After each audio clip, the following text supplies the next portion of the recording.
రాష్ట్రానికి ఉన్న 436 గనులపై హక్కులన్నీ కూడా ఏపీఎండిసి సంస్థ తీసుకొచ్చి ఆ గనుల విలువ 1,91,000 కోట్లుగా లెక్క కట్టి మొత్తం ఆ గనులన్నింటినీ కూడా తాకట్టు పెట్టి బాండ్లు జారీ చేయడం ద్వారా 9,000 కోట్ల రూపాయలు అప్పులు తీసుకొచ్చే కార్యక్రమం చేస్తా ఉన్నాడు చంద్రబాబు. ఇది ఎందుకు రాజ్యాంగం ప్రకారం తప్పు అని అంటే, రాజ్యాంగంలోని ఆర్టికల్ 293(1) ప్రకారం కన్సాలిడేటెడ్ ఫండ్ ను తాకట్టు పెట్టి అప్పు తీసుకునే వెసులుబాటు కేవలం రాష్ట్ర ప్రభుత్వానికి మాత్రమే ఉంటుంది. కానీ అప్పు కోసం చట్ట విరుద్ధంగా ఏకంగా రాష్ట్ర ఖజానాపై అంటే రాష్ట్ర కన్సాలిడేటెడ్ ఫండ్ పై ప్రైవేట్ వ్యక్తులకు హక్కులు కనిపించిన చరిత్ర రాష్ట్ర చరిత్రలో కాదు, దేశ చరిత్రలో కూడా బహుశా ఎప్పుడు ఉండిండదు. ఇది చట్టరీత్యా నేరం. 293(1) very clearly, Constitution 293(1) clearly says, subject to the provisions of this act, the executive power of a state extends to borrow within the territory of India upon the security of the consolidated fund of the state within such limits, if any, as may from time to time to be fixed by the legislature of such state by law, and to the giving of guarantees within such limits, if any, as may be so fixed. రాష్ట్ర ప్రభుత్వానికి మాత్రమే exclusive authority ఉంటుంది. అంతేకాదు APMDC భవిష్యత్తును కూడా చంద్రబాబు నాయుడు గారు అంధకారమయం చేస్తా ఉన్నారు.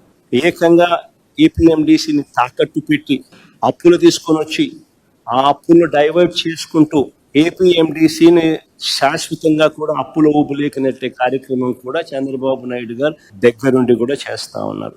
మన ప్రైవేట్ మైన్స్ మీద, మన రాష్ట్ర ప్రభుత్వానికి సంబంధించిన మైన్స్ మీద ప్రైవేట్ వ్యక్తులకు ఆజమాయిషీ ఇస్తా ఉన్నాడు. ఈ 12 నెలల కాలంలో స్టేట్స్ ఓన్ రెవెన్యూస్ కనుక గమనించినట్టయితే అంటే tax revenues, non tax revenues, ఈ రెండింటినీ కలిపితే స్టేట్స్ ఓన్ రెవెన్యూస్ అంటారు. ఈ రెండింటినీ కూడా ఈ స్టేట్స్ ఓన్ రెవెన్యూస్ ఒకసారి గమనించినట్టయితే రాష్ట్ర ప్రభుత్వానికి సంబంధించి పనితీరు ఎలా ఉంది అని అంటే కేవలం 3%, 3.08% మాత్రమే గ్రోత్ రేట్ కనిపిస్తా ఉంది. ఇది ఎందుకు అంత ఇంపార్టెంట్ ఆస్పెక్ట్ అని అంటే, ప్రజల కొనుగోలు శక్తి దీంతో పాటు పెట్టుబడులు తగ్గాయి అనడానికి ఈ డేటా ఒక ఇంపార్టెంట్ నంబర్ కింద ఈ డేటా కనిపిస్తుంది. 32,50,181 tax revenues and non tax revenues of central government ఉంటే 2025 ఫైనాన్షియల్ ఇయర్ లేకి వచ్చేసరికి ఫిబ్రవరి 2025 వచ్చేసరికి 36,97,545 అంటే 13.76% పెరుగుదల కనిపిస్తుంది.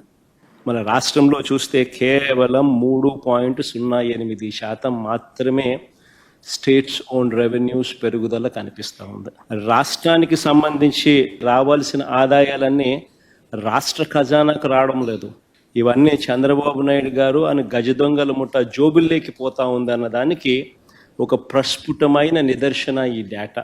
అప్పులు మా హయాంలో ఆ చివరి సంవత్సరంలో 67,720 కోట్లు చేస్తే ఈ పెద్ద మనిషి ఈ 12 నెలల కాలంలో ఆయన చేసిన అప్పులు ఏకంగా ఈ ఫైనాన్షియల్ ఇయర్ లో తాను చేసిన అప్పులు 81,597 కోట్లు. అంటే 30% అధికంగా ఈ పెద్ద మనిషి చంద్రబాబు నాయుడు గారు అప్పులు రాష్ట్ర ప్రభుత్వం మీద మేము చేసిన అప్పుల కన్నా అదనంగా బారో చేశాడు క్లియర్ కట్ గా అని చెప్పి కనిపిస్తా ఉంది. ఇదంతా నేను బడ్జెట్ బారోయింగ్స్ చెప్తా ఉన్నా, తర్వాత next slide of budget borrowings కూడా చెప్తా. ప్రస్తుతానికి ఈ బడ్జెట్ బారోయింగ్స్ గురించి నేను మాట్లాడుతా ఉన్నా. బడ్జెట్ బారోయింగ్స్ లోనే ఏకంగా 30%, 30.10% అదనంగా బారో చేసినట్టుగా కూడా కనిపిస్తా ఉంది. సిమిలర్గా చంద్రబాబు నాయుడు గారి హయాంలో ఈ 12 సంవత్సరాలలో క్యాపిటల్ ఎక్స్పెండిచర్ అంటే మూలధన వ్యయం ఒకసారి గమనిస్తే దాని ముందు సంవత్సరంలో వైఎస్ఆర్సీపీ గవర్నమెంట్ ఉన్నప్పుడు 23,330 కోట్లు మూలధన వ్యయం చేస్తే చంద్రబాబు నాయుడు గారి హయాంలో క్యాపిటల్ ఎక్స్పెండిచర్ కేవలం 19,177 కోట్లు అంటే -17.80%, అంటే -17.80% చేశాడు. అంటే ఎక్కడికి పోతా ఉన్న ఈ డబ్బులు? చంద్రబాబు నాయుడు గారి జోబిల్లేకి, ఆయన గజ దొంగల ముఠా జోబిల్లేకి పోతా ఉన్న ఈ డబ్బులు అని చెప్పడానికి ఇవన్నీ కూడా డేటా వెరీ క్లియర్ గా కనిపిస్తా ఉంది. చంద్రబాబు నాయుడు గారు రాష్ట్రాన్ని అతలాకుతలం చేస్తా ఉన్నాడు అన్నది కూడా ఈ డేటా ప్రస్ఫుటంగా కూడా తెలియజెప్తా ఉంది. చంద్రబాబు నాయుడు గారి హయాంలో ఆయన దిగిపోతూ 3,90,000 కోట్ల 247 కోట్లు మాకు ఇచ్చిపోతే మా హయాం దిగిపోయేసరికి అన్ని రకాల అప్పులు ఇంక్లూడింగ్ నాన్ గ్యారంటీడ్ లయబిలిటీస్ కూడా, అంటే పవర్ సెక్టార్లకు సంబంధించిన నాన్ గ్యారంటీడ్ లయబిలిటీస్ కూడా కన్సిడరేషన్లోకి తీసుకుంటే అది 7,21,918 కోట్ల కింద కనపడి 3,32,671 కోట్లు మేము చేసినట్టు కనిపిస్తుంది. అదే చంద్రబాబు నాయుడు గారు అంటే 13.57% కంపౌండెడ్ యాన్యువల్ గ్రోత్ రేట్ మా హయాంలో కనిపిస్తుంది. చంద్రబాబు నాయుడు గారు దిగిపోయే నాటికి రాష్ట్రం విడిపోయి చంద్రబాబు నాయుడు చేతుల్లోకి గవర్నమెంట్ వచ్చి ఆ తర్వాత చంద్రబాబు నాయుడు గారు దిగిపోయే నాటికి చూస్తే 1,40,717 కోట్ల అప్పునేది 3,90,247 కోట్లకు ఆయన తీసుకొని పోయి అదనంగా ఆయన 2,49,000 కోట్లు అప్పట్లోనే చేసి 22.63% అప్పులు అప్పట్లోనే అప్పుల సామ్రాట్ కింద పేరు తెచ్చు. సరే, అప్పుడు గత చరిత్ర. ఇప్పుడు ఎందుకు ఈ కాంటెక్స్ట్ చెప్తా ఉన్నానంటే ఇప్పుడు చరిత్ర చూద్దాం. 5 సంవత్సరాల కాలంలో వైఎస్ఆర్సీపీ ప్రభుత్వం మొత్తం కలిసి అప్పు 3,32,671 కోట్లు చేస్తే ఈ 12 నెలల కాలంలోనే చంద్రబాబు నాయుడు గారు అధికారంలోకి వచ్చిన ఈ 12 నెలల కాలంలోనే కిందన్న టేబుల్ చూడండి, 1,37,546 కోట్ల రూపాయలు అప్పులు చేశాడు ఈ పెద్ద మనిషి. అంటే వైఎస్ఆర్సీపీ చేసిన అప్పులో ఏకంగా సంవత్సరంలోనే 41% అప్పు ఈ ఒక్క సంవత్సరంలోనే చంద్రబాబు నాయుడు గారు చేశారు. ఒకసారి గమనించినట్టయితే borrowings during financial year 2024-25 it 1,597 crores. SDL issuances in April 5,750. SDL issuances first week of May 7,000 crores. Off budget borrowings through APPFC 710. Off budget borrowings through AP Markfed 6,000 crores. Off budget borrowings through Civil Supplies Corporation 2,000 crores. Off budget borrowings through planned APMDC bonds 3,489 crores. So far, borrowings secured for Amaravati. It's very important. Borrowings secured for Amaravati ఏకంగా 31,000 కోట్ల రూపాయలు, మొత్తంగా కలిపి 1,37,546 కోట్ల రూపాయలు ఈ పెద్ద మనిషి కేవలం ఈ 12 నెలల కాలంలో ఆయన తీసుకొచ్చిన అప్పులు. మేము 5 సంవత్సరాలలో చేసిన అప్పులో 41%, 41% ఈ ఒక్క సంవత్సరంలో ఇప్పటికే పెద్ద మనిషి చంద్రబాబు నాయుడు చేసేసారు. Axis energy venture in India private limited కంపెనీతో విద్యుత్ కొనుగోలు ఒప్పందం ఈ మధ్య కాలంలోనే చంద్రబాబు నాయుడు గారు చేసినారు. చేసిన ఆ ఒప్పందం వల్ల రాష్ట్ర ప్రభుత్వం ఖజానాకు ఏకంగా 11,000 కోట్ల రూపాయలు స్కామ్. ఇది యాక్సిస్ సంస్థ నుంచి 400 మెగావాట్ల పవర్ వారి PLF ప్రకారం ఏడాదికి 210 కోట్ల యూనిట్ కు ₹4.60 చొప్పున కొనుగోలు చేస్తా ఉన్నారు. అంటే దాని అర్థం యాక్సిస్ సంస్థకు సంబంధించి 400 మెగావాట్లకు వారి PLF ప్రకారం 210 కోట్ల యూనిట్లు వాళ్ళు సప్లై చేస్తారు.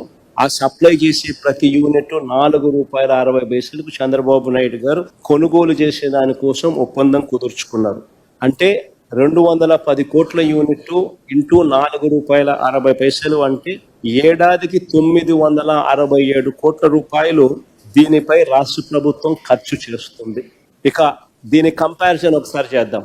దీని కంపారిజన్ మా హయాంలో మేము సెకీతో కుదుర్చుకున్న ఒప్పందం ₹2.49.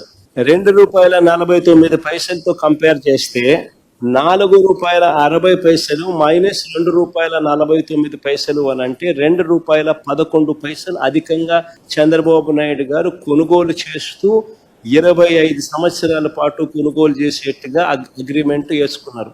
అంటే 210 కోట్ల యూనిట్లు ఇంటూ ₹2.11 ఈ వ్యత్యాసంతో మల్టిప్లై చేస్తే సంవత్సరానికి 440 కోట్ల రూపాయలు స్కామ్. 25 సంవత్సరాలలో 11,000 కోట్ల రూపాయలు రాష్ట్ర ప్రభుత్వానికి సంబంధించిన ఖజానా నుంచి ప్రైవేటు వ్యక్తులకు చంద్రబాబు నాయుడు గారు దోచిపెడుతూ చంద్రబాబు నాయుడు గారు లాలూచి పడిన పరిస్థితి ప్రస్ఫుటంగా కనిపిస్తా ఉంది.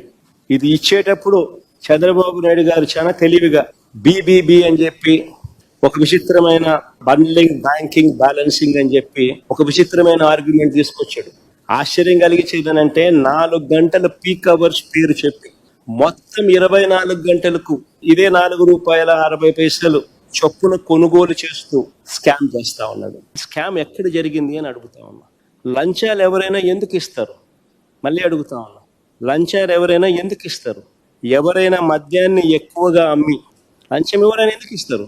మద్యాన్ని ఎవరైనా ఎక్కువగా అమ్మి సేల్స్ పెంచి, ఆ పెంచిన దాని వల్ల డిస్టిలరీలకు లాభాలు పెరిగితే లంచాలు ఇస్తారా?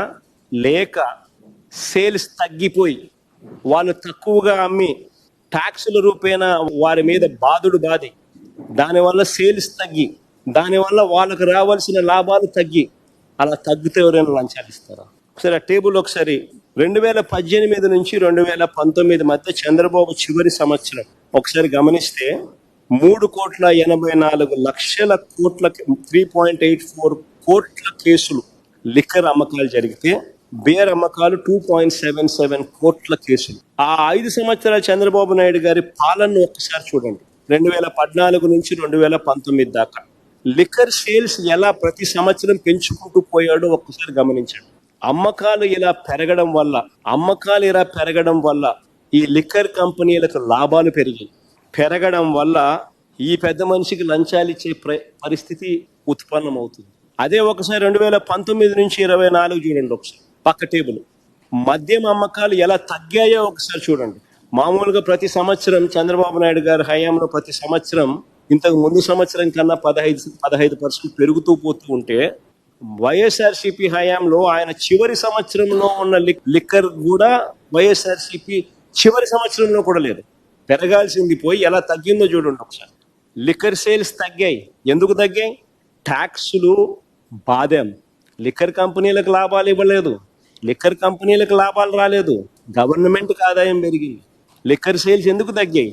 ట్యాక్సులు పెంచి లిక్కర్ సేల్స్ను తగ్గించి తద్వారా లిక్కర్ కంపెనీల డిస్టిలరీలకు సంబంధించిన లాభాలు తగ్గాయి. లిక్కర్ సేల్స్ తగ్గాయి, ట్యాక్సులు పెంచి లిక్కర్ సేల్స్ను తగ్గించి తద్వారా లిక్కర్ కంపెనీల డిస్టిలరీల లాభాలు తగ్గించి రాష్ట్రానికి ఆదాయాలు తీసుకొచ్చాం. మద్యం తాగడం తగ్గించడం వల్ల ప్రజల ఆరోగ్యానికి కూడా మేలు చేశాం. ఆదాయాలు ఒకసారి చూడండి. ఆదాయాలకు వైపున రాష్ట్ర ఖజానాకు ఆదాయాలు పెరిగి ఒక కేసు మీద వైఎస్ఆర్సీపీ ప్రభుత్వ హయాంలో ఒక కేసు మీద రాష్ట్ర ప్రభుత్వానికి వచ్చిన ఆదాయం ఎంత అని చూస్తే ₹5,649 ఒక కేసు మీద రాష్ట్ర ప్రభుత్వానికి వచ్చిన ఆదాయం వైఎస్ఆర్సీపీ హయాంలో. అదే చంద్రబాబు హయాంలో ఒక కేసు మీద రాష్ట్ర ప్రభుత్వానికి వచ్చిన ఆదాయం కేవలం ₹2,600. తేడా చూడండి. మద్యం విక్రయాలని ప్రైవేట్ వ్యక్తులకు అప్పగిస్తే లంచాలు ఇస్తారా? లేక ప్రభుత్వం ద్వారా మద్యాన్ని అమ్మే టైమింగ్స్ ను నియంత్రిస్తూ పర్మిట్ రూములను రద్దు చేస్తూ 43,000 బెల్ట్ షాపులను మూసేయిస్తూ మద్యం దుకాణాలను 33% తగ్గిస్తూ నిర్ణయాలు తీసుకుంటే లంచాలు ఇస్తారు? ఆలోచన చేయమని అడుగుతా ఉన్నా. ఎవరికి లంచాలు ఇస్తారు? మా ప్రభుత్వ హయాంలో లాభ ఆపేక్ష లేకుండా లిక్కర్ అమ్మకాలను ప్రభుత్వమే చేసింది. లాభాపేక్ష ఉండకూడదని. కానీ గతంలో ఎప్పుడూ కూడా చంద్రబాబు గారు లిక్కర్ వ్యాపారం అంతా మొత్తం తన ప్రైవేట్ మాఫియా చేతిలో పెట్టి నడిపించాడు. షాపుల కోసం ఇతరులు ఎవరూ కూడా దరఖాస్తు చేయొద్దని బెదిరింపులకు దిగారు.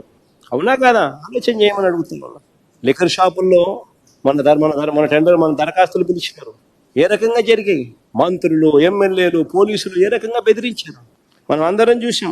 ఎవరు షాప్ పెట్టినా కానీ 30% కమిషన్ వాళ్ళకి ఇచ్చేలా గేమ్ ప్లాన్ చేశారు.